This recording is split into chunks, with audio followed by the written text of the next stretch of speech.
अटकुप्वाम्नुं विवाहेति। इसके पहले हो गया सब जी। इस सूत्र को हम लोग छोड़ दिए थे उसमें जी कि सब लोग आ जाएंगे तब पढ़ेंगे। टीकानाथ आ गए, कल खाए को कि नहीं तुम्हारा निमंत्रण तो मिला था, लेकिन मैं सोचा कम चीज खाने के लिए इतना समय न बर्बाद करूँ अधिक खाना होगा तब खिलाना, तो मैं घर चला गया। ये बताया है दोपहर में होता था, कोई शाम को रख दिए इसलिए। अटकुप्वाम्नुं विवाहेति सूत्र इसमें संक्षिप्त बात बहुत लिखी है, लेकिन सब व्याख्यात्मक है। यानी एक एक पंक्ति इसमें गंभीर पंक्ति लिखी हुई है, उससे संदर्भित बहुत सारी टीका टिप्पणी है, वो भी इसी के साथ ले लेंगे जितना हो सकेगा, देखिए। तो अणत्व करने वाला सूत्र है, अणत्व करने वाला सूत्र। लोग पूछ देते हैं अणत्व क्यों करता है, अणकार करेगा, है कि नहीं? ये अणत्व क्यों करेगा, क्या करेगा? सब जगह हम लोग अणत्व अणत्व बोलते हैं, जैसे आत्व को बोलते हैं ना, आकार करता मैंने आत्व करता है, बात वही है, वो स्वार्थ में त्वा मानिए उसको। अणत्व मने अणत्व है कि नहीं, इस अर्थ में प्रयोग है। तो नकार से स्थाने अणकार मने अणत्वम भवति, ये बोल देते हैं। टीका टिप्पणियों में भी लिखा हुआ है, जैसे हम लोग कहते हैं उपदिष्ट मानस बोलते हैं, उपदिष्ट मान एजंत से आकारो भवति बोलना चाहिए, लेकिन हम लोग बोलते हैं नहीं, एजंत से आत्म भवति, है कि नहीं? तो क्वचित ऐसा जो है प्रयोग करने का मतलब जाति और व्यक्ति का तादात्म्य मान करके प्रयोग कर दिया, अथवा स्वार्थ में प्रयोग कर दिया। जो प्रयोग आचार्यों का आया, ये प्रयोग किसी सामान्य व्यक्ति का नहीं, टीका टिप्पणी के आचार्यों का प्रयोग है कि नहीं? इसलिए आचार्यों की जो ऐसे प्रयोग आए हैं वो स्वार्थ स्वार्थ में आ गया है।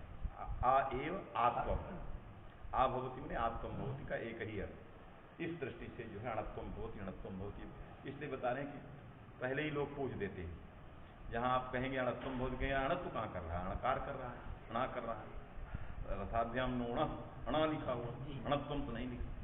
तो अणा का मतलब अणत्वम और अणा दोनों एक ही है, क्योंकि वो त्वा प्रत्यय धर्म में ना के स्वार्थ में है, मैंने अणामिक को ही बताने के लिए है कि नहीं, उसके धर्म को बताने के लिए नहीं, अथवा धर्म और धर्मी में तादात्म्य बुद्धिया प्रयोग कर दिया है कि नहीं। जैसे एक विद्वान ने बोल दिया इदम बालका, बहुत बड़े विद्वान बोल, दूसरे ने तर्क कर दिया, अरे आप ऐसा आप तो नहीं कर रहे, बताइए इदम बालका, इतनी बड़ी गलती, अब आप हट जाइए।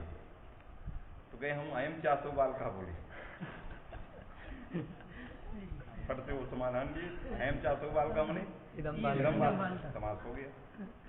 तो दूसरे ने कहा, हम उस सभा में बैठे थे, तो दूसरे ने कहा कि अपने छाती में हाथ धर के कहिए कि इसी भाव से बोले अब कोई आता तो कहे नहीं इस भाव से, तो कहे हट जाइए, अब आप शास्त्रार्थ में नहीं बैठे। ये सब चलता था, कहे आप अपनी इसमें हाथ धर के कहिए, तो ऐसे भावना से बोलने मने वो भी हृदय की निर्मल थे, तभी तो कहे नहीं इस भावना से नहीं, वो निकल गया। तो कभी कभी अवस्था निकल जाता है, लेकिन विद्वान लोग समाधान उसका करते हैं। एक इंटरव्यू में एक बड़े विद्वान थे, उन्होंने बोला महिमा शीलस्य नागेश, ऐसा बोल दिया। तो विशेषज्ञ ने कहा आप बोल रहे महिमा शीलस्य, आपको तो व्याकरण के विद्वान है, महिमा महिम आशीलस्य है, हमारा तात्पर्य इसमें, तो महिम शीलस्य होना चाहिए, अरे महिमन शब्द है तो रूप होना चाहिए क्या, महिम शीलस्य, और उन्होंने बोला महिमा शीलस्य। तो तुरंत समाधान दिया कि हमारा शीलस्य का अर्थ है आशीलस्य, तो महिम आशीलस्य महिमा शीलस्य। तो कहा कि ठीक था, मैंने तत्काल बुद्धि को विवेक लगाना है कि इस समय क्या उत्तर हो, बात समझ की नहीं।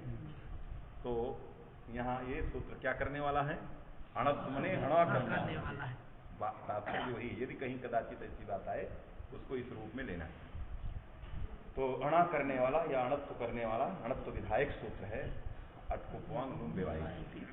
ये सूत्र क्यों बनाया गया, क्योंकि अव्यवहित में सूत्र अणत्व करता था, अव्यवहित में मने रसाभ्याम समान पदे, ये सूत्र जो है रेप सकार से अव्यवहित नकार को अणकार करता था। तो व्यवहित में करने वाला भी सूत्र चाहिए, रेप सकार से अव्यवहित नकार कहाँ मिलेगा, यूष्णा, रेप सकारा व्यवहितोत्तर नकार कहाँ मिला, यूष्णा, यहाँ यूषण शब्द है और उसके साके आका लोप होना से जब लोप हो गया तो यहाँ पर जो है सकार से अव्यवहितोत्तर नकार मिल जाएगा। तो इस तरह से जो पूर्व सूत्र है रसाभ्याम नोन समान पदे, वो रेफ और सकार से अव्यवहितोत्तर नकार को अणकार करता है। उस सूत्र में अव्यवहित अंश नहीं है, उत्तरांश नहीं है। कैसे जान गए कि वो सूत्र? ऐसे छोटे छोटे तर्क के साथ व्याख्या चलती है। अव्यवहित ये कहाँ से आया रसाभ्याम नोणा में? तो रसाभ्याम की पंचमी को देख के आया है कि नहीं? रसाभ्याम की पंचमी को देख करके आया, अव्यवहितांश मन निर्दिष्ट आया, और उत्तरांश आया मन उत्तरस से आया, है कि नहीं? तो अव्यवहित भी आ गया और उत्तरांश मन उत्पर भी आ गया।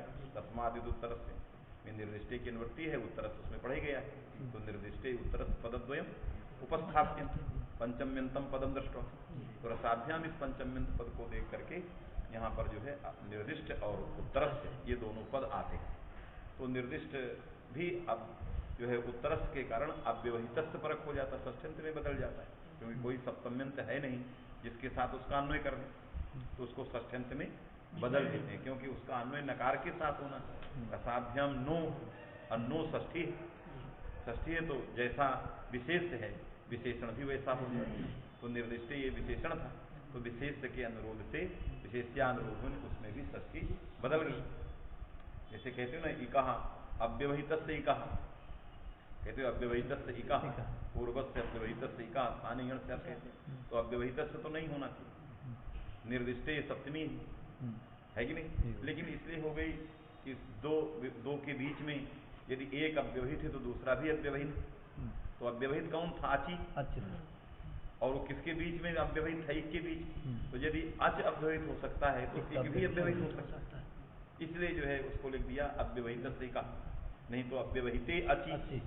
निर्दिष्टे कहाँ जाएगा? अपने विशेष्यानुरोधे न सप्तमी में जाएगा, सप्तम्यंत अचि में अन्वित होगा। पूर्वस्थ कहाँ जाएगा? इका में जाएगा। तो निर्दिष्टे अचि पूर्वस्थ इका स्थानीय कहना चाहिए, लेकिन सब जगह ग्रंथ का लिखते हैं अव्यवहित से पूर्वस्थ इका।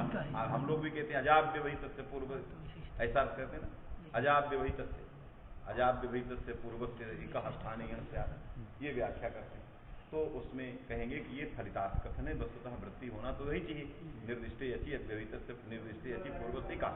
लेकिन ये फलितार्थ कथन किया कि अव्यवहित दो पदार्थों के बीच में देखना है, उसमें एक अव्यवहित है तो दूसरा भी अव्यवहित है। यदि सप्तम्यंतार्थ अव्यवहित है तो षष्ठ्यंतार्थ भी अव्यवहित स्वतः हो जाए। इस अभिप्राय से अव्यवहित से इकाहा ये ग्रंथ लिखा जाता है कि नहीं? इसलिए जहां अव्यवहित से इकाहा वहां शेखर काल लिख देते हैं फलितार्थ कथन विदम, क्योंकि वो इस अभिप्राय से लिखते हैं कि वो होना तो चाहिए सप्तम्यंतार्थ को, तो ये कैसे आया? फलितार्थ। कैसे फलित होगा? दो वस्तुएं हैं, यदि दोनों के बीच में अव्यवहित का विचार करना, तो यदि ये अव्यवहित है ये भी अव्यवहित, यही इसका फलितार्थ है कि अर्थात यदि सप्तम्यंतार्थ अव्यवहित है तो षष्ठ्यंतार्थ भी अव्यवहित होगा। यदि अच अव्यवहित सुधि में यदि उकार अव्यवहित है किससे? इकार से, तो इकार भी तो अव्यवहित है उकार से, वास्तविक नहीं। इसलिए अव्यवहित से इकाहा ये भी बात कहना कोई अनुचित नहीं है, ऐसा ग्रंथकार लिखते हैं। उसी तरह यहाँ पर भी ये अब निर्दिष्टे आता है, लेकिन निर्दिष्टे का अन्वय कहाँ करेंगे? नौ में करेंगे, नस्त में करेंगे। जब नस्त में करेंगे तो उसको अर्थ करेंगे निर्दिष्ट, है कि नहीं? तो रेफ सकारा अव्यवहित निर्दिष्ट ने अव्यवहित, अव्यवहित से उत्तर, है कि नहीं? रेफ सकार से अव्यवहित उत्तर जो नकार तस्य स्थाने नकारो भवति ण भवति समान पदे रसाभ्याम नोना समान पदे। समझ बात आ गई? ये पूर्व सूत्र जो है अव्यवहित नकार के स्थान में णकार करता है। तो यदि यूष्णा में अव्यवहित नकार के स्थान में णकार करके सूत्र चरितार्थ है, तो रामेण में नरेण में यहाँ पर अणत्व जो है पूर्व सूत्र से नहीं हो सकता, क्योंकि रेफ सकार से अव्यवहितोत्तर नकार नहीं है। मध्य में अन्य वर्णों का, रेफ सकार और नकार के बीच में अन्य वर्णों का भी व्यवधान है। यदि व्यवधान है तो व्यवधान के कारण पूर्व सूत्र से अणत्व की प्राप्ति नहीं है। इसलिए सूत्र का आरंभ किया है वास्तविक नहीं, रसाभ्याम नोना समान पदे सूत्र से अणत्व प्राप्त है, इससे सूत्र का आरंभ किया अटकुप्वांग नुम व्यवायिक में समास करना है। अटच पुश्च पुश्च आंत नुम चाहिए अटकुप्वांग नुमः, है कि नहीं? और व्यवाय में व्यवाय शब्द जो है व्यवधान परक है। बी अवपूर्वक ऋण धातु से बना हुआ क्या है? व्यवाय।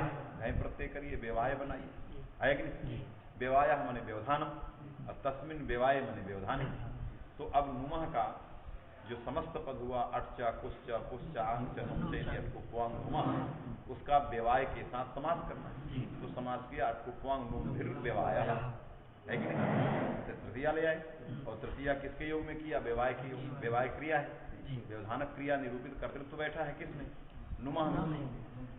नुम जो है व्यवधानक क्रिया का कर्ता है, बात में कि नहीं। तो इसलिए व्यवधानक क्रिया निरूपित कर्तृत्व जो है अटकुप्वांग नुम में रहने के कारण उसमें कर्तरी तृतीया आ गई और कृत योग बैठा, व्यवाय कृत है, इसलिए कर्तुकरणों माने कर्ता बहुलम है कि नहीं।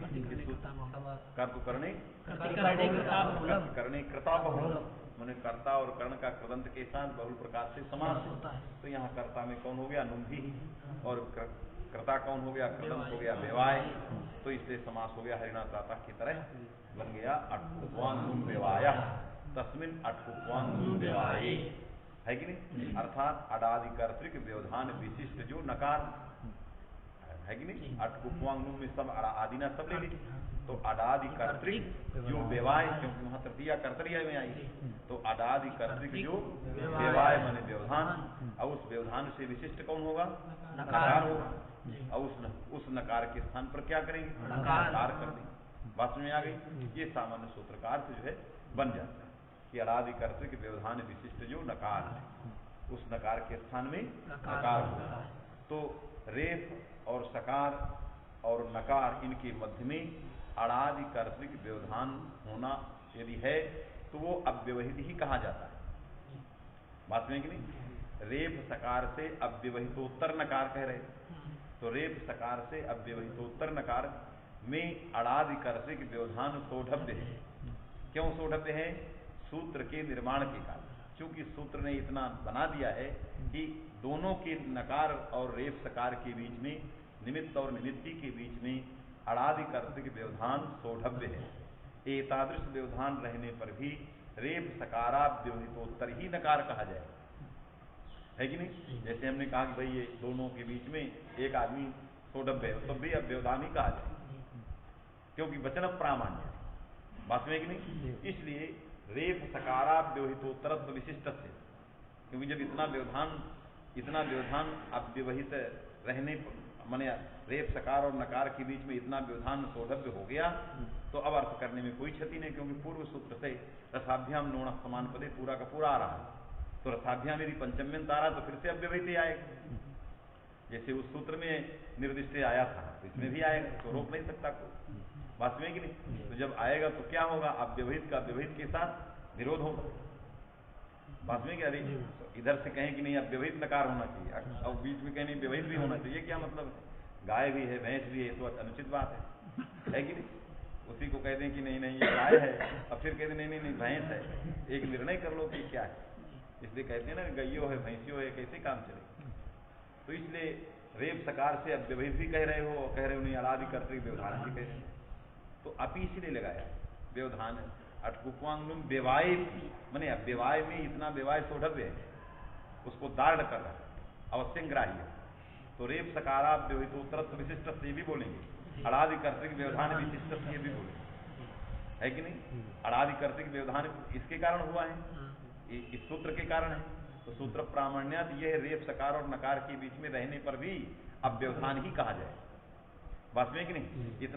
इतने अव्यवधान में इतना व्यवधान सोढ़व्य सूत्र प्रामाण्य। यदि एक भी व्यवधान सोढ़व्य न रहे तो फिर सूत्र बनाने की आवश्यकता क्या रहेगी? माने बनाने पर भी कोई काम नहीं चले जब कुछ व्यवधान नहीं सोढ़व्य करो आया। इसलिए रेफ सकाराव्यवहितोत्तरत्व विशिष्टस्य अडादि कर्तृक व्यवधान विशिष्टस्य नस्य समान पद घटकस्य नस्य अणत्वं स्यात्, ये सूत्र का अर्थ बन गया।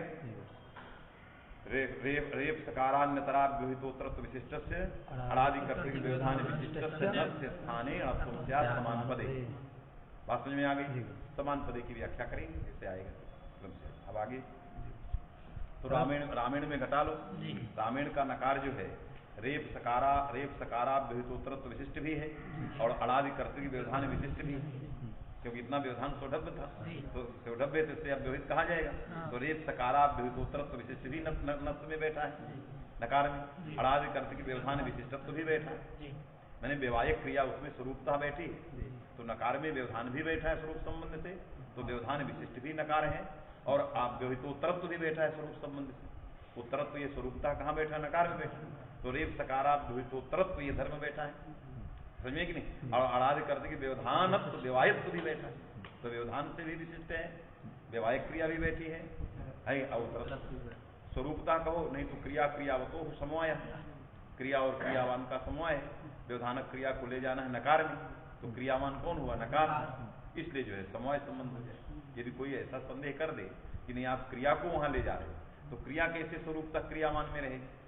व्यवधानक क्रिया यदि शब्द में जा रही है तो कैसे जाएगी स्वरूप संबंध से?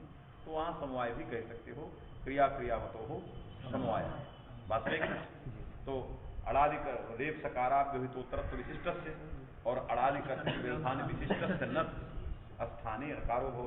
जैसे रामायण में नकार है, ये नकार जो है रेफा व्यवहितोत्तरत्व विशिष्ट भी है और अड़ादि कर्तृक व्यवधान विशिष्ट है, इसलिए ऐसा नकार मिल गया।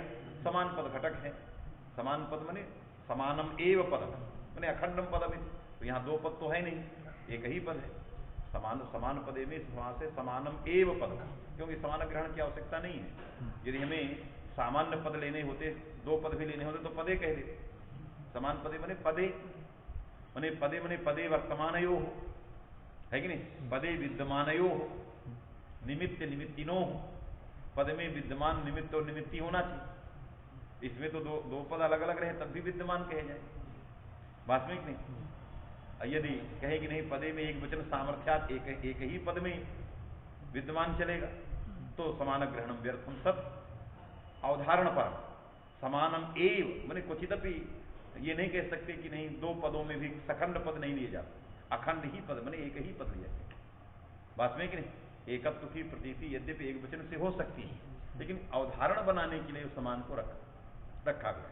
समान पद माने समानम एव पदम माने किसी भी रूप में, नहीं तो एकत्व विशिष्ट पद तो दोनों है, राम भी है नाम भी है। यदि राम के नाम को राम नाम कह दें तो नाम निमित्त का नकार निमित्ती है, और इधर वाला पद में तो ये भी पद में विद्यमान है, एक ही पद वो भी है, और ये भी पद में विद्यमान है, एक ही पद वो भी है, वास्तव में कि नहीं? तो इसलिए समान को रखा नहीं, समानम एव, कहीं भी किसी प्रकार का लेस मात्र भी उसमें पदद्वय का भान नहीं होना चाहिए। इसलिए राम नाम में नकार को नकार नहीं होता, क्योंकि वो समान पद नहीं, वो भिन्न भिन्न पद है, एक पद नहीं। समझ में आ गई? समझ में बात आ गया कि? तो इसलिए जो है समानम एव इति अवधारणार्थम, अवधारणम बोधयितुम समान पद समानम इत्याकारकम पदम तत्र वर्तते। लग गया कि नहीं? हाँ। रसाभ्यामिति पंचम निर्देशाद व्यवहितस्य प्राप्तौ, सबसे पहले यही शुरुआत किया अटकोपवांग में रसाभ्यामिति पंचम निर्देशाद, पंचमी निर्देशात व्यवहितस्य अप्राप्तौ वचनमिदम्, है कि नहीं?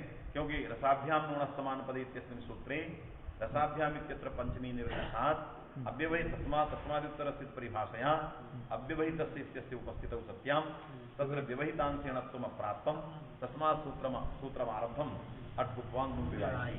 इसका ये अवतरण बता, समझ बात आ गई?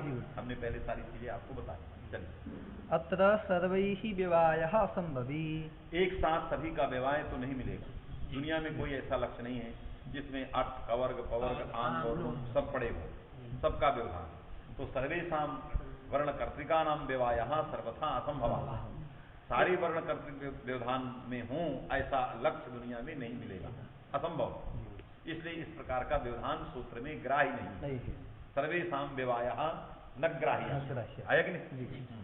एकैकमात्र व्यवाय इत्यपि नार्थः। यदि यहाँ एक एक का लें मैंने क्रमशः अट का हो फिर कवर्ग का हो, है कि नहीं? इस प्रकार का एक एक का व्यवधान लें तो एक ही व्यवधान होना चाहिए। यदि अटका है तो अट ही रहना चाहिए, उसके बाद फिर विपरीत नहीं होना चाहिए। ये पहले ऐसा ना हो कि पहले पा आ जाए फिर वो आ जाए, है कि नहीं? इसलिए प्रत्येकम एक एक का व्यवधान अपेक्षित हो, इस प्रकार का भी नहीं दिया जा सकता। क्यों? क्षुब्नादिषु क्षुब्न शब्द पाठ सामर्थ्यात्, क्षुब्नादि में क्षुब्नादिषु सूत्र है जो अणत्व का निषेध है कि नहीं? तो क्षुब्न में यहाँ ऐसा है नहीं, पवर्ग है पहले अट नहीं। अरे क्षुभ में क ख में सा हो गया, अट है, और फिर उसके बाद सीधे पवर्ग आ गया, है कि नहीं? तो अट के बाद सीधे पवर्ग आ गया। आपने कहा प्रत्येकम व्यवाया, तो प्रत्येकम व्यवाया में अट के बाद कवर्ग आए, फिर इस तरह से आए, है कि नहीं, क्रमशः व्यवाय है। इसलिए जो है इस प्रकार का भी अर्थ नहीं हो सकता, नहीं तो क्षुभ्न में अणत्व की प्राप्ति नहीं है। क्षुभ्नादि सूत्र से अणत्व निषेधार्थ जो क्षुभ्न का पाठ किया गया वो व्यर्थ है कि नहीं, इससे नहीं प्रत्येकम व्यवाय स्वरूपाणाम इत्यादि निर्देशात्, और स्वरूपाणाम में अणत्व ही नहीं होगा। यदि प्रत्येकम व्यवहार ले लें तो रूप में पहले रा है, फिर अट है, फिर सीधे पवर्ग आ गया, फिर अट आ गया, तो फिर प्रत्येकम व्यवहार है ही नहीं।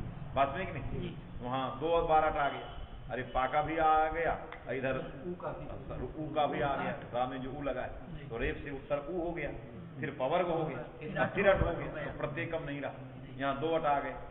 बात में कि नहीं, इसलिए यहाँ अणत्व घटित निर्देश असंगत हो जाएगा। तो स्वरूपाणाम इत्यत्र अणत्व घटित निर्देशात् शुभनादौ शुभ्न शब्द से पाठ सामर्थ्यात् नहीं प्रत्येकम व्यवाय, ये अर्थ भी नहीं कर सकते।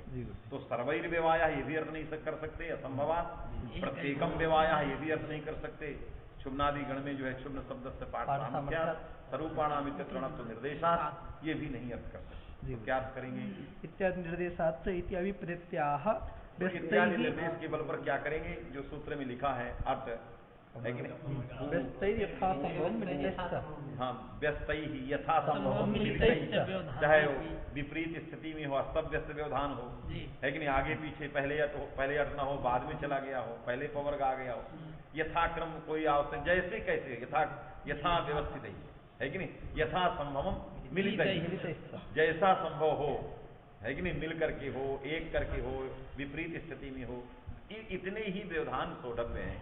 यदि ये वर्ण का व्यवधान है तो अणत्व जो है हो गया, आया कि नहीं, इसलिए निर्देश दे दिया कि इस जो है यथा संभवम विपरीत मिलित व्यवधाने भवति, लग गया। अब सिद्धांत कौमुदी में जो वृत्ति है उसमें अट कु पु आंग नुम है कि ऐसा लिखा। लोग संदेह करते हैं कि ये अभिभक्तिक निर्देश अपद का प्रयोग कैसे कर दिया, तो कहो कि सब अपद का नहीं, वो विग्रह है और उस विग्रह में सब नपुंसक लिंग है सामान्य में, इससे सब जगह विभक्ति का लुक हो गया है कि नहीं, वो व्यर्थ का संदेह है, लोग कर देते हैं कभी कभी, क्योंकि इस सूत्र को हमने बहुत व्याख्यायित किया है, बड़ी सभाओं में व्याख्यायित, इस सारे संदेह का निराकरण लगभग हमने निकाल दिया। तो अब इसमें लोग संदेह कर देते हैं कि अट वृत्ति तो लिखती है अट का वर्ग कु पु, ऐसे अट का वर्ग पवर्ग आंग ऐसा ना, उसमें कहीं विभक्ति नहीं दिखाई दे रही, तो विभक्ति इसलिए नहीं दिखाई दे रही है कि नपुंसक निर्देश, तो नपुंसक निर्देश में सब जगह नपुंसक में जो है विभक्ति चली जाएगी, चाहे कारांत रहेगा तब भी समोर नपुंसकात, जैसे बार इत्यादिकों में, तो अट में भी विभक्ति नहीं दिखाई देगी क्योंकि विभक्ति तो उत्तर हलंत है, चली जाएगी, न नपुंसक रहे तब भी चली जाएगी, है कि नहीं। तो जहां जहां विभक्ति अभिभक्तिक निर्देश है उसको लुक विभक्तिक निर्देश, अब अभिभक्तिक निर्देश माने लुक विभक्तिक निर्देश, है कि नहीं। और अथवा सौत्रत्वाद लुक विभक्ति, अथवा यही सामान्य में नपुंसक लिंग का प्रयोग होने से विभक्ति लुक हो गई, इस अर्थ में ग्रंथ के तात्पर्य को समझना। वहां वृत्ति में ऐसा आया है, कवर्ग वृत्ति में नहीं है, अट उ ये वृत्ति में, ये दूसरी वृत्ति, ये वृत्ति तो कवर्ग पवर्ग ऐसा देना चाहिए, तो कवर्ग मतलब अट कु पु ये वृत्ति लिखी हुई, अट कु पु आंग नु नुम, इस प्रकार की जो वृत्ति है वो वृत्ति सब सामान्य में नपुंसक लिंग के प्रयोग की दृष्टि से लिखी हुई, बात समझे कि नहीं। चलो निर्देशात् में ठीक है, नुम ग्रहण हाँ हाँ सब में द्वंद्व किया है, अट च कुश्च पुश्च आंग च नुम च, लेकिन वृत्ति लिखा है अट कु पु आंग नुम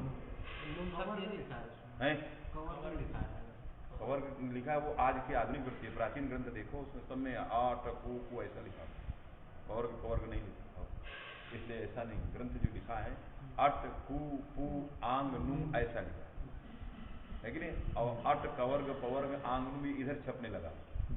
जब प्राचीन ग्रंथ देखोगे वृत्ति ग्रंथ तो वहाँ अट कु पु ऐसे मिलेगा, जब अब देखोगे जो अब छपे हैं अट कवर्ग पवर्ग आंग नुम एतई, आगे विभक्ति लगाया तो समास निर्देश कर रहा है, समस्त को बता रहा, आगे एतई लगाया है कि नहीं। इसलिए पुरानी जो वृत्तियां हैं जिनमें अट कु पु ये सब ग्रंथ खोल के लोग रख देते हैं, ये ग्रंथ ऐसा लिखा है इसको कैसे लगाएंगे, उस ग्रंथ को हम बता रहे हैं जिन प्राचीन, मेरे पास सारे वो ग्रंथ हैं, जिन प्राचीन ग्रंथों में ये वृत्ति लिखी, आप लक्ष्मी टीका देखो वो वृत्ति नहीं लिख रहा, वो क्या वृत्ति लिख रहा है, अट कु पु आंग नुम, फिर ऐसे वृत्ति लिख रहा है, वास्तविक तो जब वृत्ति लिख रहा है तो फिर उसमें अभिव्यक्तिक हो गया हो। यदि ऐसी वृत्ति लिखता अट च कुश्च पुश्च आंग च नुम च तब तो चल चा, लेकिन वृत्ति क्या लिखा उन्होंने अट कु आंग नुम एतई, तो कहाँ गई भी इसकी विभक्ति? वास्तविक कि नहीं? इसलिए वो सारा अभिव्यक्तिक बने वहां सामान्य में नपुंसकलिंग का प्रयोग करके विभक्ति हटा करके विग्रह किया। वास्तव में यही बने समस्त वाक्य का विस्फोरण कर रहा है। इसलिए जहां पर अट कवर्गः पवर्गः आंग और नुम इस तरह लिखा है तो चलेगा, लेकिन ऐसा लिखा है अट कवर्ग पवर्ग तो समस्त लिख बता रहा है, उसी का समास का विश्लेषण कर रहा है। लेकिन उसमें कवर्गः पवर्गः ये लिखना चाहिए, क्यों नहीं लिखा? तो इसलिए नहीं लिखा कि जो है विभक्ति अभिव्यक्तिक निर्णय लुक विभक्तिक का है, सौत्रत्वा विभक्ति चली गई। नहीं तो लिखना नहीं चाहिए जब कवर्गः ये तो पुल्लिंग में आ गई वास्तविक, लेकिन सौत्रत्वाद विभक्ति हटाया है तो भी वृत्ति गलत है। जहां लिखा अट कवर्ग पवर्ग आंग नुम वास्तविक नहीं, तो वहां पर विभक्ति कहाँ चली गई? यदि समस्त वाक्य समस्त शब्द का विस्फोरण वाक्य बता रहा है तो उस विस्फोरण वाक्य में विभक्तियां आनी चाहिए, अभिव्यक्तिक निर्देश नहीं करना चाहिए, अपद का प्रयोग नहीं करना है। इसलिए वो सौत्रत्वाद विभक्तियों को हटा करके बता रहा है अथवा सामान्य शब्द का प्रयोग करके बता रहा है। वास्तविक नहीं माने जब जब जो है किसी विशेष वर्ग के साथ प्रयोग करेंगे, सामान्यतया प्रयोग करेंगे तो आप कवर्गः पवर्गः आंग नुम ऐसे प्रयोग होंगे। लेकिन यदि उसमें निर्दिष्ट का व्याख्या कर रहा है तो उसमें सामान्य में नपुंसकलिंग का प्रयोग करके अभिव्यक्तिक लुक विभक्तिक का प्रयोग करें। और जहां ये लिखा है अट कु आंग तो वहां भी विभक्ति नहीं, अट कवर्ग पवर्ग आंग नुम यहाँ भी कोई विभक्ति नहीं। तो ये विभक्तियां क्या है? सामान्य में नपुंसकलिंग मान करके विभक्ति का लोप करते हैं। समझ में आया? चल इत्यादि निर्देशात् समय टीका है नुम ग्रहणात् इत्यादि बुद्ध्यम सत्रत्न है जी। तो इत्यादि मैंने स्वरूपाणाम निर्देशा शुभनादि से पाठ सामर्थ्यात् अनुम ग्रहणाच, क्योंकि नुम ग्रहण भी व्यर्थ हो जाए।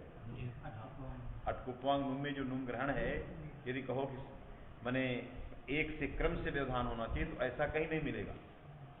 मैंने क्रमिक व्यवधान रहने पर जहां नुम का भी व्यवधान आवे इसी क्रम में, अट का हो कवर्ग का हो पवर्ग का हो फिर आंग का हो फिर नुम मिले, इस प्रकार का प्रयोग कभी नहीं मिलेगा। जब नहीं मिलेगा तो सूत्र में नुम ग्रहण व्यर्थ हो जाए। तो तत्सामर्थ्यात् यथासंभवम मिलतई व्यस्तई ऐसे मिलेगा। समझ में आएगी नहीं? तो स्वरूपाणाम निर्देशा शुभनादिगण में शुभ शब्द से पाठ सामर्थ्यात् और नुम ग्रहणात् नुम ग्रहणम अनुस्वारोपलक्षणात् है कि नहीं? नुम ग्रहण जो है अनुस्वार का उपलक्षण है, वो स्वाभाविक अनुस्वार भी लिया जा सकता है और नुम स्थानिक यथा कथनचित जो है अनुस्वार लिया है कि नहीं? ये जरूरी नहीं है कि नुम से नुम स्थानिक अनुस्वार हो, नुम से अनुस्वार लेना है, वो नुम स्थानिक भी हो सकता है, मकार स्थानिक भी हो सकता है, समझे कि नहीं? सामान्य भी अनुस्वार हो सकता है। अनुस्वार तो दो ही रहेंगे, नुम स्थानिक या मकार स्थानिक, तो दोनों प्रकार के अनुस्वार जो है लिए जाए। इस प्रकार का क्रमिक व्यवधान मिलने पर ऐसा अनुस्वार कहीं भी नहीं मिलेगा। इसलिए नुम ग्रहण सामर्थ्याद भी यथा संभव मिलता ही व्यस्तई ही ये व्याख्या माननी पड़ेगी। मूल में नन एवं आदर्शेन इत्यादि अति प्रसंग समझ बात आ गई। तो सूत्र का जो प्रयोजन बताया, सूत्र का जो प्रयोजन था क्या था? रामेण में अणत्व की अप्राप्ति होने पर सूत्र का आरंभ, और उस सूत्र के आरंभ का प्रयोजन रामेण में अणत्व की सिद्धि।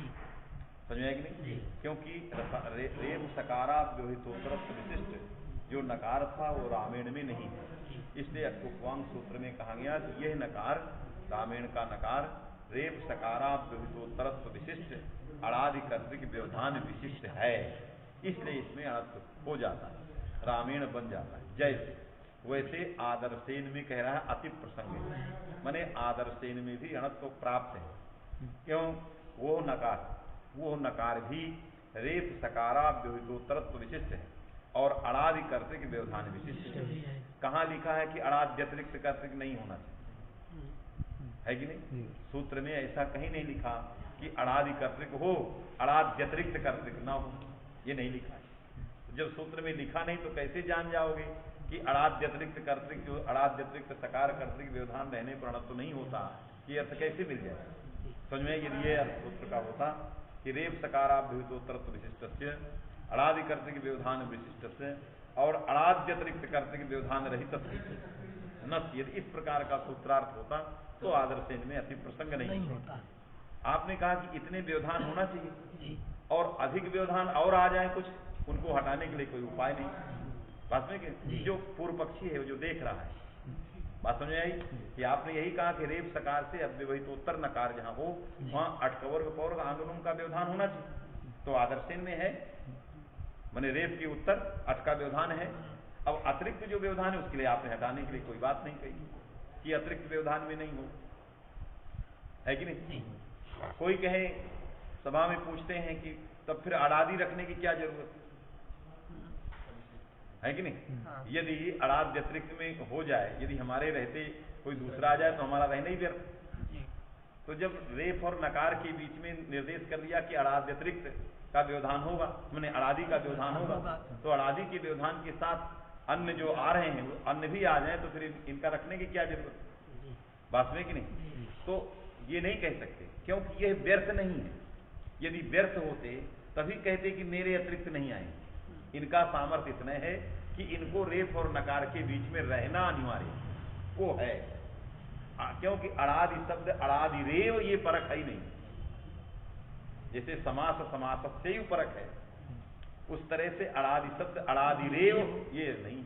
यदि ये होता कि अड़ादि रेव व्यवधान अणत्वम तो आदर्शन में प्रसंग नहीं, लेकिन अड़ादि शब्द रामेण में चरितार्थ है, रामेण में चरितार्थ है अड़ादि का व्यवधान, तो अड़ादि रेव ये अर्थ तो नहीं कह सकते। जब नहीं कह सकते तो आदर्शेन में अति प्रसंग तदवस्त है। समझ बात आ गई? इससे जब अति प्रसंग हो जाएगा तो आदर्शेन में भी नकार को अणकार होना चाहिए। जैसे रामेण में अणत्व होता है वैसे आदर्शेन में भी अणत्व होना चाहिए। समझ बात आ गई? आदर्शेन के अणत्व वारण के लिए दो प्रकार के उपाय हैं, एक भगवान भाष्यकार का उपाय और एक वार्तिककार का उपाय, है कि नहीं? दोनों उपायों को मूलकार ने दिग्दर्शित किया है कि नहीं? और शब्दरत्नकार ने वार्तिककार भाष्यकार दोनों मत को रखा, लेकिन क्या औचित्य है दोनों में से औचित्य निरूपण करें तो किसका मत लें ये बड़ा कहना बड़ा कठिन है, क्योंकि दोनों ग्रंथों ने किसी के औचित्य का प्रतिपादन ही नहीं किया। उसने कहा ये कह रहे थे, ये कह रहे थे, अब किसका माने?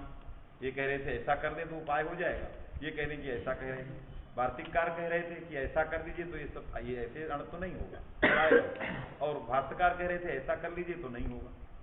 किसका सिद्धांत माना जाए? वार्तिककार का माना जाए कि भाष्यकार का माना जाए, या दोनों भाष्य ही वार्तिककार हैं तो दोनों में से किसका माना जाए?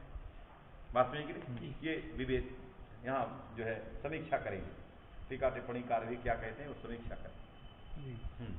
नन्वेवम आदर्शेन इत्यादि अति प्रसंग न आदर्शेन इत्यत्र अति प्रसंग में अति व्याप्ति, अर्थात यहाँ अणत्व इष्ट नहीं है फिर भी अणत्व होने लगे। क्यों? सूत्र की प्राप्ति है। क्यों? अड़ादि कर्तृक व्यवधान विशिष्ट नकार है। अणत्व का उद्देश्य था अड़ादि कर्तृक व्यवधान विशिष्ट नकार, वो बैठा है। आदर्शेन का नकार अड़ादि कर्तृक व्यवधान विशिष्ट नकार है, और रेफा व्यवहितोत्तरत्व विशिष्ट भी नकार है, समान पद घटक नकार है। इसलिए उद्देश्य बैठने के कारण अति प्रसंग जो है प्राप्त लग गया। न च अड़ादिभिरेव व्यवधानेति नियमः, ये आ गया देख, कहा ये हो जाए अड़ादिभिरेव, ये मान लिया जाए इस तरह, तो मान कैसे लेंगे? अड़ादिभिरेव ये कैसे होगा जब रामायण में जो है सिद्ध था, सब जगह इसी तरह का मिलता, सारे प्रयोग यदि एक तरह के होते, सब अड़ाद व्यतिरिक्त परक होते, तो ये होता कि भाई सब जगह ऐसे मिल रहा है फिर इस रखने की क्या जरूरत है, तब ये व्यर्थ होकर कुछ कह सकता था, लेकिन ऐसा तो नहीं है।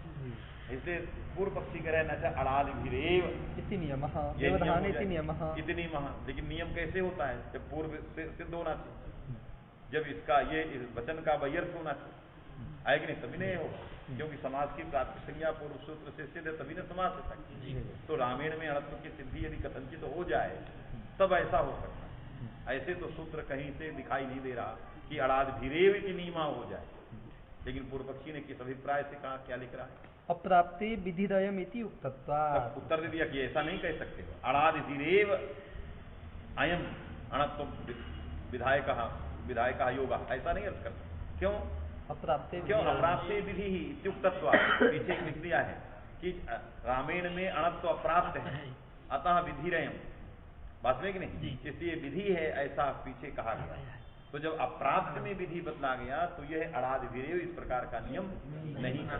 लग गया कि नहीं? इसलिए आदर्श में अति प्रसंग तदवस्था हाँ सत्यम ठीक कर रहे हैं।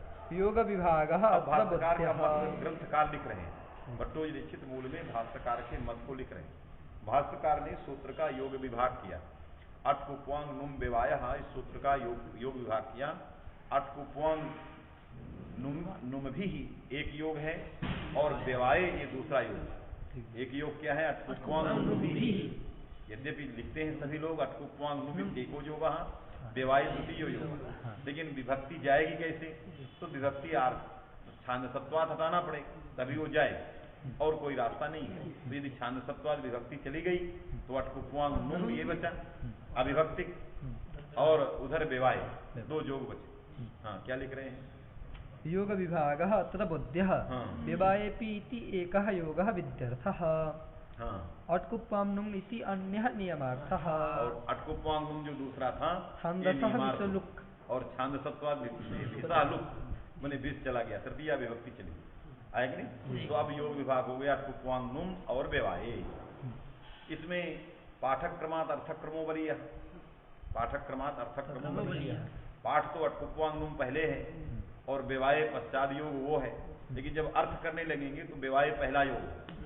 अर्थ के क्रम में बेवाय जो है पहला योग होगा और अटकुप्वांग नुम जो है पश्चात का योग होगा। पहले बेवाय ये सामान्य सूत्र है, इसमें कुछ नहीं लिखा किसका बेवाय।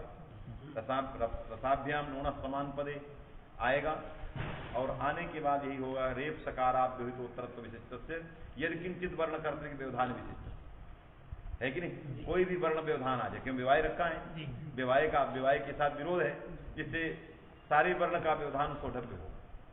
बात में कि नहीं? तो रेप सकारोत्तरत्व विशिष्ट से यदि किंचित वर्ण कर्तृक व्यवधान विशिष्ट न क्षणत्वम भवति समान पदे। रामायण में सिद्ध है, रामायण में रेप सकारोत्तरत्व विशिष्ट भी है, यदि किंचित वर्ण कर्तृक व्यवधान विशिष्ट भी नकार है। इसलिए नकार के स्थान में अणत्व पूर्व सूत्र से सामान्य व्यवाय सूत्र से सिद्ध है कि नहीं? यदि किंचित वर्ण कर्तृक व्यवधान विशिष्ट से न से अणत्वम भवति समान पदे। निमित्त चाहिए ही, रसाभ्याम आएगा ही। तो रेप हो तरत्व विशिष्ट से सकारोत्तरत्व विशिष्ट से यदि किंचित वर्ण कर्तृक व्यवधान विशिष्ट से नस्य णत्वम भवति समान पदे। तो रामायण में व्यवाय सूत्र के द्वारा सिद्ध है। फिर द्वितीय सूत्रम किमर्थम व्यर्थम सत नियमान। अब नियम, जब नियम किया तो नियम में क्या होगा? व्यवाय णत्वम चेत अटकुप्वांग नुम भिरे, अणत्व हुआ, नियम बनाया व्यर्थ पढ़ करके कि पूर्व सूत्र जो व्यवाय है उससे यदि किंचित वर्ण कर्तृक व्यवधान विशिष्ट में यदि किंचित वर्ण से कौन वर्ण लिए जाएंगे? अट का अड़ादि अटकुप्वांग नुम भिरे, केवल यही वर्ण चाहिए, इससे इतर नहीं चाहिए। आदर्शन में इससे इतर है, इससे व्यवाय वहां अणत्व नहीं करेगा। बात में कि नहीं? तो जब व्यवाय अणत्व नहीं करेगा तो जो है आदर्शन में अणत्व नहीं होगा, ये इनका कहना है। लेकिन ग्रंथ ऐसा नहीं कह रहा, इसमें पूर्व सूत्र से नहीं होगा, क्योंकि पूर्व सूत्र अड़ादिभिरेव व्यवधानी, लेकिन उत्तर सूत्र तो यही कर देगा, क्योंकि वो उसमें अड़ादि बैठा हुआ है। माने व्यवाय सामान्य सूत्र भी अणत्व करेगा और ये भी करेगा। विधि मुखेन प्रवृत्ति पक्ष में जब संकोच होगा अभी तो बताएंगे, लेकिन अभी एक है कि यदि किंचित वर्ण कर्तृक व्यवधान में अणत्व करेंगे तो सर्वत्र अणत्व प्राप्ति। आदर्शन रामायण में दोनों जगह प्राप्त है। इसने नियम किया कि पूर्व सूत्र द्वारा अणत्वम चेत स्यात् अटकुप्वांग नुम भिरेव। इन्हीं के व्यवधान में तो आदर्शन में ये नहीं है, अटकुप्वांग नुम भी व्यवधान नहीं है या क्यों नहीं है? सकार के आकार में नहीं बैठा है, सकार का आकार बैठा है कि नहीं? तो अटकुप्वांग नुम भिरेव है कि नहीं? तो उससे नहीं हुआ, क्योंकि वो तो उन्हीं में करेगा, कौन? अटकुप्वांग नुम भिरेव। लेकिन ये सूत्र जो है, अब ये कौन? अटकुप्वांग नुम, ये भी तो उसमें होगा निषेध पक्ष में। निषेध पक्ष में निषेध मुखेन प्रवृत्ति पक्ष में तो प्राप्त है, क्योंकि निषेध तो इतर इतर में करेगा, लेकिन ये भी तो बैठा है। निषेध मुखेन प्रवृत्ति पक्ष में क्या बताए थे? कहाँ संकोच होता है? जब तक दिमाग वो ठीक से नहीं बैठा होगा नहीं बैठेगा। अभी तो बहुत प्रक्रिया लंबी है। कहाँ संकोच? क्या संकोच? बताओ। समास ग्रहण नियामक शास्त्र हो गया समास ग्रहण और नियम शास्त्र हो गया। तो नियामक शास्त्र उद्देश्यता अवच्छेद का अतिरिक्त नियम शास्त्र जो अर्थवत सूत्र है उस तद अतिरिक्त अर्थवत सूत्र में संकोच कर लेंगे तो समाज से अतिरिक्त ही तो प्रातिरिक्त हो जाएगा। कौन? अर्थवत हम निषेध मुखेन पूछ रहे हैं। कृतज्ञ समाजशास्त्र का निषेध मुखेन प्रवृत्ति में बताओ कहाँ संकोच होता है? मध्यवर्ती रूप में क्या संकोच होता है? अर्थात नियामक शास्त्र के उद्देश्यता अवच्छेद का अवच्छिन्न में जो मध्यवर्ती रूप है वही संकुचित हो जाता है। तो समासातिरिक्त से पूर्वभाग पद घटित से प्रातिरिक्त संज्ञा न भवती, ये अर्थ होता है। तो समासातिरिक्त पूर्वभाग पद घटित वाक्य की नहीं होती, पूर्व से प्राप्त थी, निषेध करता है। यहाँ ऐसा नहीं कर सकते। यहाँ क्या करोगे? यहाँ नियामक शास्त्र कौन है? उपवांगनुम है। इसके उद्देश्यता उच्छेदक अड़ादि कर्तृ के व्यवधान विशिष्ट नत्व है। अड़ादि कर्तृ के व्यवधान विशिष्ट नत्वावच्छिन्न, ये उद्देश्यता उच्छेद का अवच्छिन्न है। हेलो, हाँ, नियामक शास्त्र का उद्देश्यता उच्छेदक क्या होगा? अड़ादि कर्तृ के व्यवधान विशिष्ट नत्व, अड़ादि कर्तृ के व्यवधान विशिष्ट नत्व, तदवच्छिन्न जो होगा वो उद्देश्यता उच्छेद का अवच्छिन्न होगा। अर्थात अड़ादि कर्तृ के व्यवधान विशिष्ट नत्वावच्छिन्न नकार, ये उद्देश्यता उच्छेद का अवच्छिन्न। इसमें मध्यवर्ती रूप जो बनेगा उस मध्यवर्ती रूप में इसका संकोच होगा। मध्यवर्ती रूप में अड़ादि कर्तृ के व्यवधान विशिष्ट नत्वावच्छिन्न का संकोच होगा।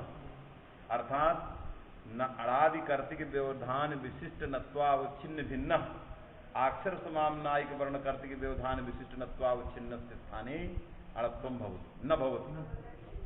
क्यों? निषेध मुखे समझाया। अड़ादि कर्तृ के व्यवधान विशिष्ट नत्वावच्छिन्न में जब संकोच करोगे तो नत्वावच्छिन्न भिन्न कैसा होना चाहिए? अक्षर समाम्नायिक वर्ण कर्तृ के व्यवधान, तो नत्वावच्छिन्न भिन्न कहाँ है? आदर्श है। अड़ादि कर्तृ के व्यवधान विशिष्ट नत्वावच्छिन्न भिन्न है। अड़ादि कर्तृ के व्यवधान विशिष्ट नत्वावच्छिन्न भिन्न है। अरे अड़ादि कर्तृ के व्यवधान विशिष्ट नत्वावच्छिन्न नहीं है, आकार बैठा है वहां। तो अड़ादि कर्तृ के व्यवधान विशिष्ट नत्वावच्छिन्न भिन्न नहीं है तो निषेध नहीं प्राप्त है, रणत्व हो जाएगा। कहाँ वारण होता है?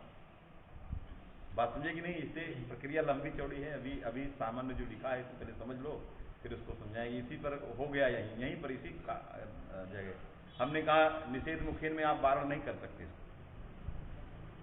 आप इतने न कह रहे हो अड़ादि कर्तृ के व्यवधान विशिष्ट नकारातिरिक्त, तो अड़ादि कर्तृ के व्यवधान विशिष्ट नत्वावच्छिन्न जो नकार है कि नहीं है, कौन? आदर्शन का नकार, तो भिन्न कहाँ चला जाएगा? और जब अटकर्तृ के व्यवधान बैठा है वहां तो व्यवधान विशिष्ट नकार हुआ कि नहीं? आदर्शन में साका आ है कि नहीं? है। तो जब है तो या ए है तो अट में आ गया, तो अटकर्तृक व्यवधान विशिष्ट नकार हुआ कि नहीं हुआ? तो तदभिन्न नहीं हुआ, तो निषेध की प्राप्ति नहीं। तो जब निषेध व्यवहार सामान्य से प्राप्त जो अणत्व था, निषेध मुखे में जब ये निषेध नहीं कर पा रहा तो फिर अणत्व कर देगा, नियम करने पर भी अणत्व कर देगा। समझ में आया? तो आदर्शन में अति प्रसंग बना रहा। कैसे भाष्यकार ने योग विभाग से वारण कर दिया? ये हमने कह दिया आप कोई वही वारण कर सकते हैं। सभा में ये वारण नहीं आज होगा। गुरु जी कहेंगे आज कहो तो हम आज कहेंगे, नहीं तो हम हमेशा के लिए कहेंगे। क्योंकि इसके मध्यवर्ती रूप बना करके अब वारण करना बड़ा मुश्किल है। इन टीकाकारों ने तो इसको खंडन कर दिया, महाभाष्यकार का मत अनुचित है ऐसा करके छोड़ दिया। लेकिन गुरु जी हमारे महाभाष्यकार के मत को लगा दिया कि ऐसा बनाएंगे तो लग जाए, और ऐसा बना लीजिए। बात समझे कि नहीं? क्योंकि इन लोगों ने तो खंडन कर दिया। इन लोगों ने कहा नहीं ये तो निषेध मुखेन में भी प्राप्त है, इसलिए नियम ठीक नहीं है। अब कैसे हो? तो पूरी जब चीजें पढ़ लोगे तब इसके बाद तब समझ में आएगा कि इसके बाद का क्या हो सकेगा। जिससे ये उचित है महाभाष्यकार का मत, ये बात जब पहले सारी चीजें अनुगम हो जाएंगी तब समझ में आएगी नहीं। चलिए, तो अटकुप्वांग नुम भिरेव ये नहीं कर सकते। क्यों? अप्राप्ते विधिरयम उक्तत्वात्, क्योंकि ये अपूर्व विधान करने वाला सूत्र है।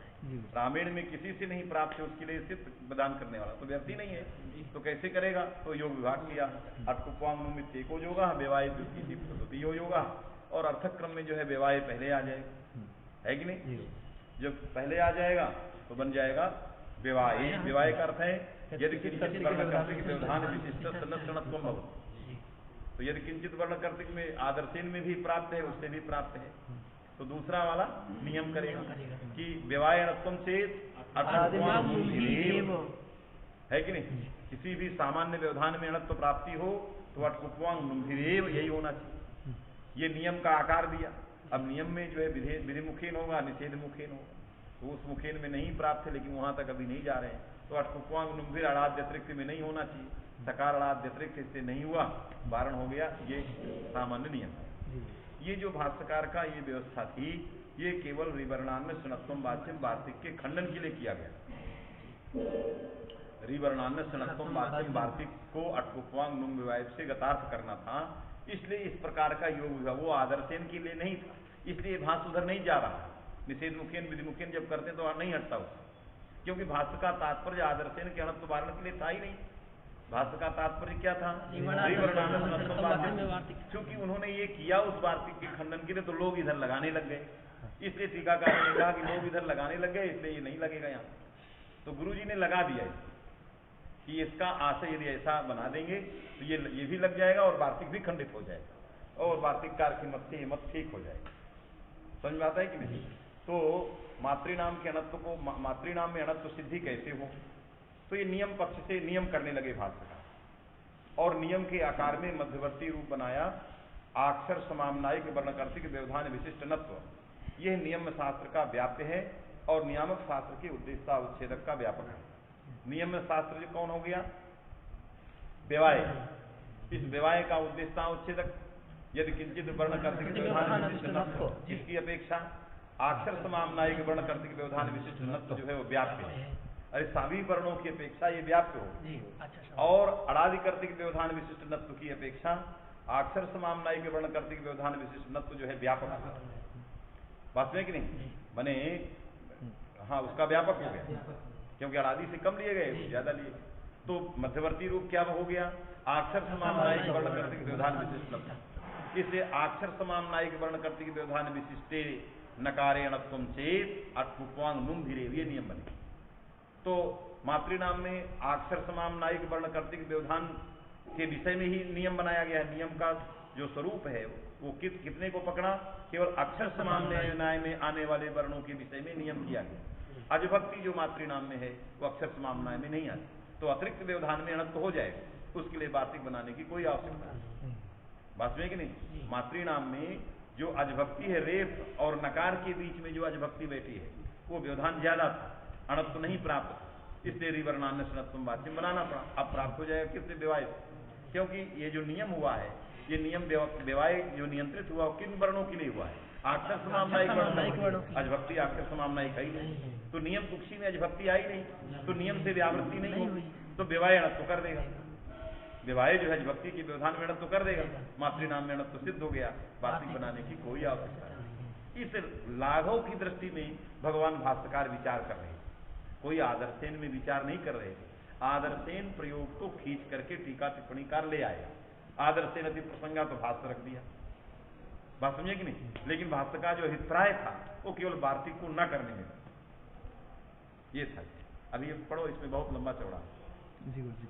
नियमार्थ इति शब्दरत्न है जी, शब्दरत्न कुछ घुसेगा इसमें। साजात्यात् अक्षर समामनायिक विषयकः। यह नियम क्या है? साजात्यात्, नियामक सजातीय अपेक्ष नियम होता है। नियामक कौन है? अटकुपवांग। उसमें जितने वर्ण पढ़े गए हैं सब अक्षर समामनायिक है, तो नियम भी अक्षर समामनायिक हो। बात में कि नहीं? तो इसलिए जो है साजात्यात् अक्षर समामनायिक वर्ण विषय का नियम। अजभक्ति अक्षर समामनायिक वर्ण नहीं है, नहीं है तो तद विषय के नियम नहीं हुआ, अणत्व सिद्धि हो जाए। वही लिखते। अतः नृणाम इत्यादौ उत्तरार्धभागेन व्यवधानेपि अणत्व सिद्ध्या रिवणान्नस्यति वचनं न कार्यम् इति भावः। क्या लिखा? अतः नृणाम इत्यादौ, मातृनाम जो भी पकड़ो, उत्तरार्धभागेन, रेफोत्तर जो अजभाग है, अजभाग माने अजभक्ति, भागा भक्ति भागा, तो रेफोत्तर जो अजभक्ति है उसके व्यवधान रहने के कारण भी, क्योंकि यह नियम अक्षर समामनायिक वर्णों के वर्ण विषय था, अजभक्ति अक्षर समाम्नाय में नहीं आती। अक्षर समाम्नाय में जो अपठित वर्ण है वो कौन कौन आते हैं?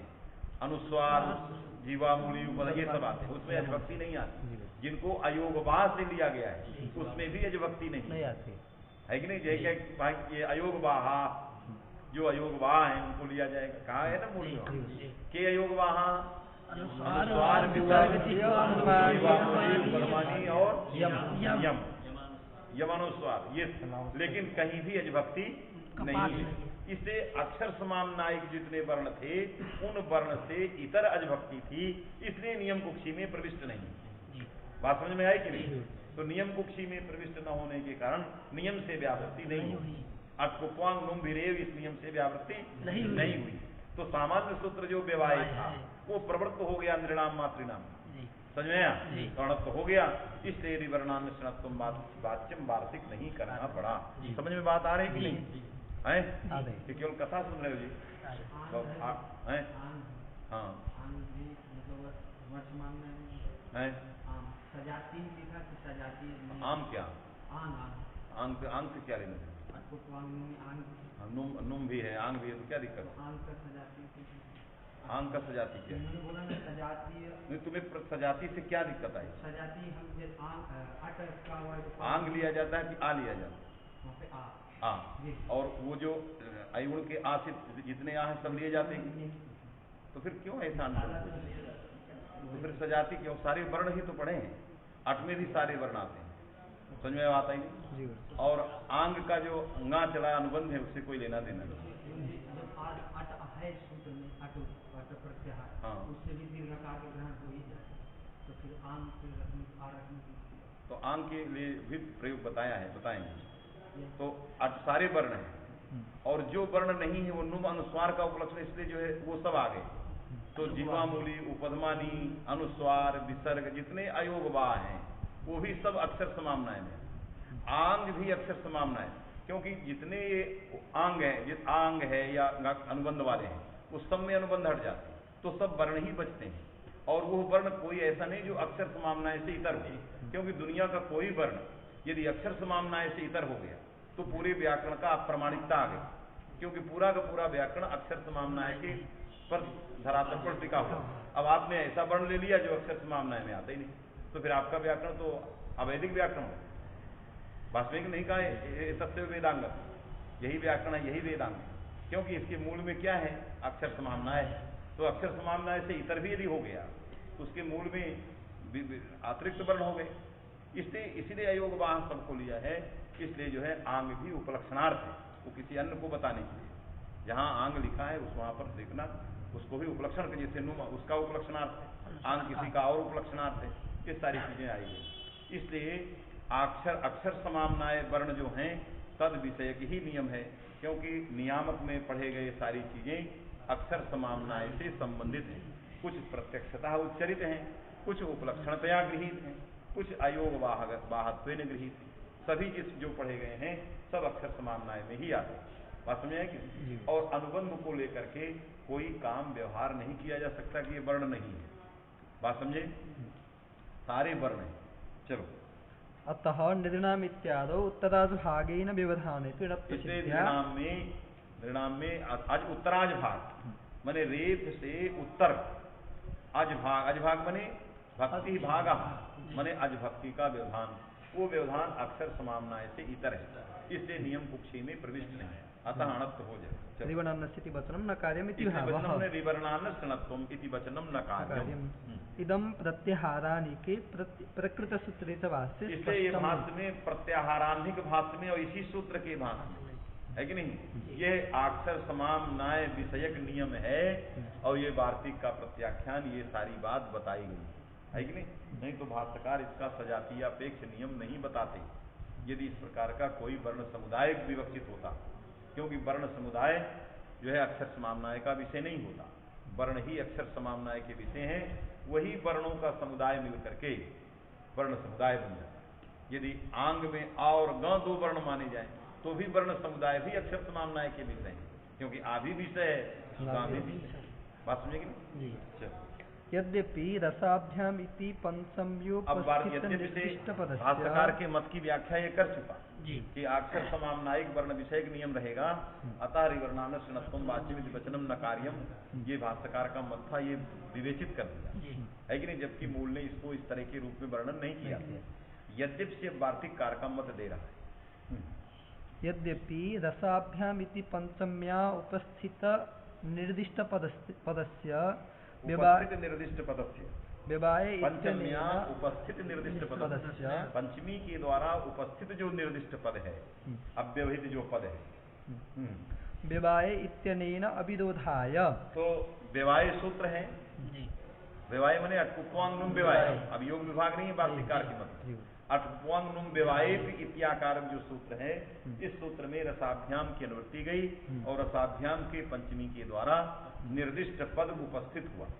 जब उपस्थित निर्दिष्ट पद हुआ तो व्यवाय के साथ विरोध होने लगा, क्योंकि ये कह रहा है अब व्यवाय में तो होगा, अब वो कह रहा है कि नहीं व्यवाय में होगा, तो व्यवाय का अव्यवाय के साथ विरोध होने लगा।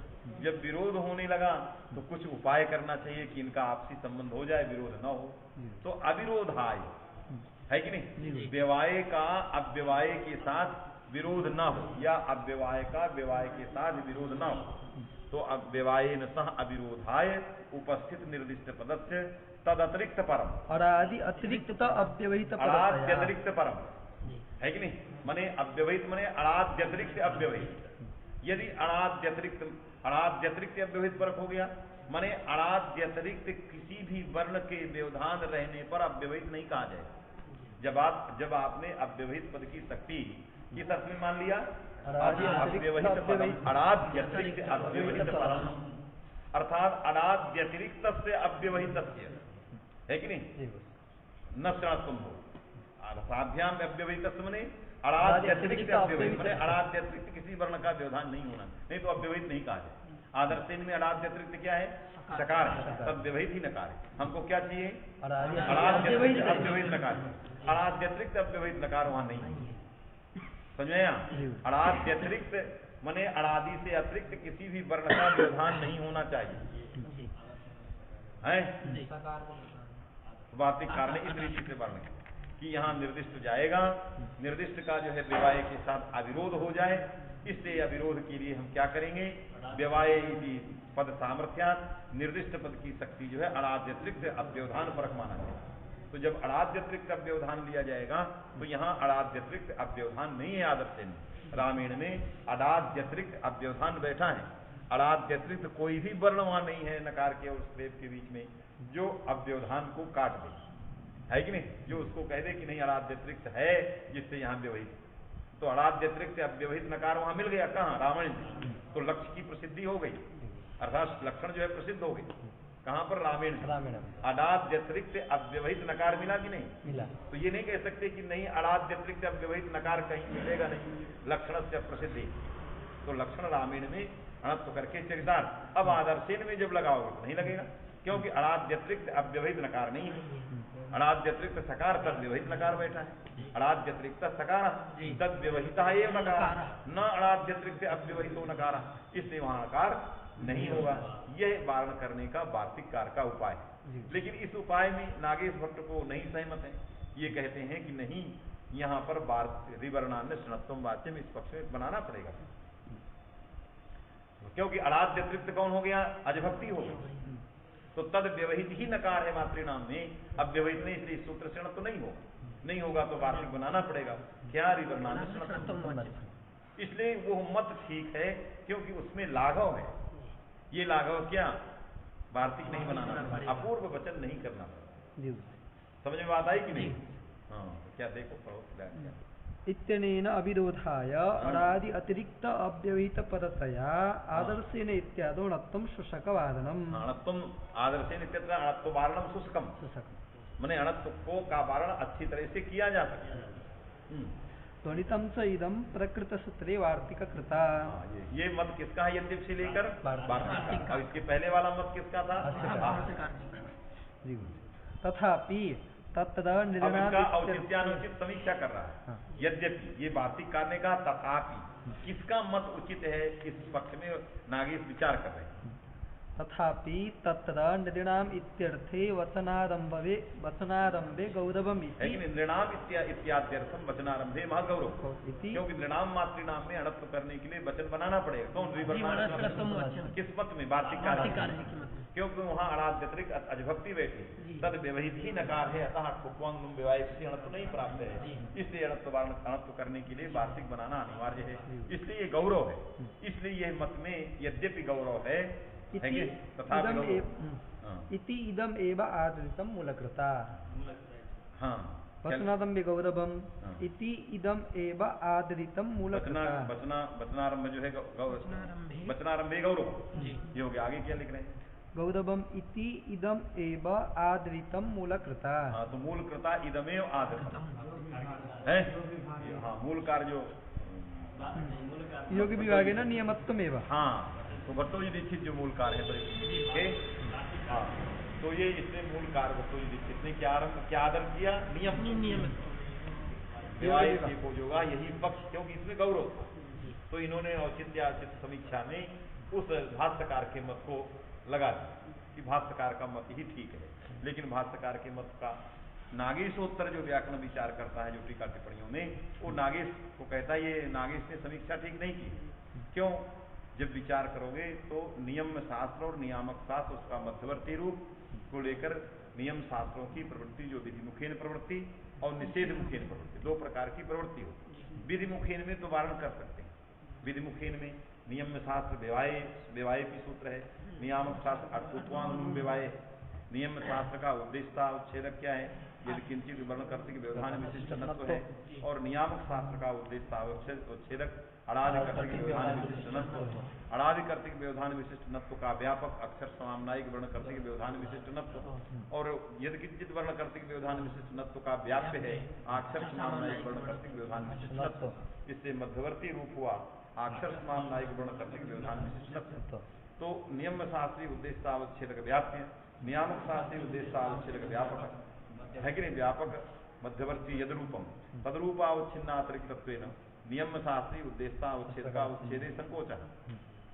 तो यहाँ पर अक्षर समामनायिक वर्ण कर्तृक व्यवधान विशिष्ट नत्वावच्छिन्न भिन्न, यह यदि किंचित वर्ण कर्तृक व्यवधान विशिष्ट नत्वावच्छिन्न नकार तस्य नकारस्य स्थाने णत्वं भवति। ये विधिमुखेन प्रवृत्ति कल्प में अर्थ है। तो इसमें देखना है कि आदर्शेन का वारण हुआ कि नहीं हुआ, समझ में आया कि नहीं? तो अक्षर समामनायिक वर्ण कर्तृक नत्वावच्छिन्न भिन्न, पहले घटा लो, किसमें गया? रामायण में।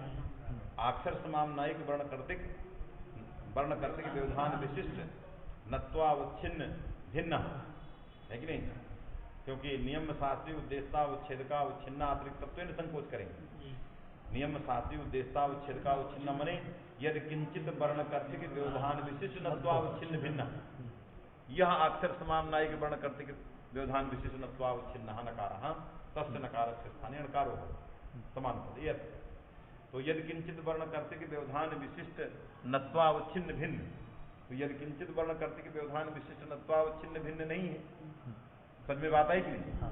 यदि किंचित वर्ण कर्तृक व्यवधान विशिष्ट नत्वावच्छिन्न भिन्न ये नहीं, क्योंकि नियम शास्त्रीय उद्देश्यावच्छेदकावच्छिन्न अतिरिक्तत्वेन संकोच करना। किसमें? मध्यवर्ती रूप। मध्यवर्ती रूप है अक्षर समामनायिक वर्ण कर्तृक व्यवधान विशिष्ट नत्वावच्छिन्न नकार, बस में कि नहीं? यह जो मध्यवर्ती रूप है, इसमें यदि किंचित वर्ण कर्तृक व्यवधान विशिष्ट नत्वावच्छिन्न अतिरिक्तत्वेन संकोच करना। तो यदि किंचित वर्ण कर्तृक व्यवधान विशिष्ट नत्वावच्छिन्न भिन्न है कि नहीं? अक्षर समामनायिक वर्ण कर्तृक व्यवधान विशिष्ट नत्वावच्छिन्न नकारः, इसमें आदर्शेन और उसमें दोनों में हो जाए। यदि रामायण में होगा तो आदर्शेन में होगा, क्योंकि यदि किंचित वर्ण कर्तृक व्यवधान विशिष्ट नत्वावच्छिन्न भिन्न ये भी नहीं है, वो भी नहीं, बात में कि नहीं? तो या तो दोनों में नहीं होगा या तो दोनों में हो। यदि किंचित वर्ण कर्तृक व्यवधान विशिष्ट नत्वावच्छिन्न दोनों, बात में कि नहीं? जिससे दोनों हैं, दोनों तदभिन्न नहीं है, इससे कहीं किसी में भी नहीं होगा। इसलिए नियम पक्ष के में ये वारण इसका नहीं हो सकता। यदि रामायण में अणत्व करोगे तो आदर्शेन में करोगे, आदर्शेन में करोगे तो रामायण में। निषेध मुखेन प्रवृत्ति पक्ष में नियामक शास्त्रीय उद्देश्यावच्छेदकावच्छिन्न अतिरिक्तत्वेन जो मध्यवर्ती रूप है उसमें संकोच हो जाता है, बात में कि नहीं?